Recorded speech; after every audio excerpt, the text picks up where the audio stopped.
So here I just got a transmit button working. So you can see since the handset is down, the push to talk button does not work. If I lift the handset and press talk, the lamp there illuminates whenever the relay is activated. And you can also press this button here to engage the relay. And so that's in case you're using the headset. You can press this button to transmit.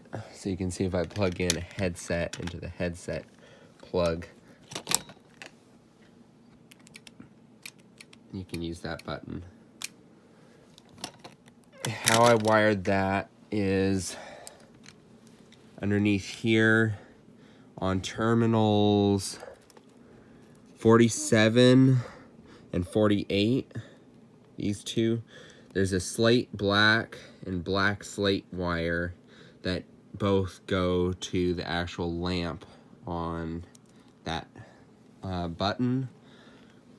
And I connected one wire onto here, which has the negative voltage from the 20 volt power, and then the other one is connected here where the violet wire is for the relay.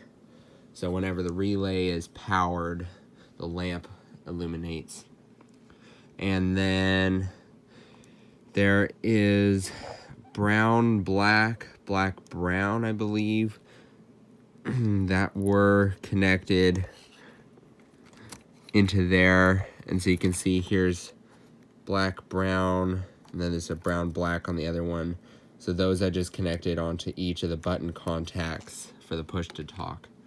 So when you press down on that button, it also acts as a push to talk.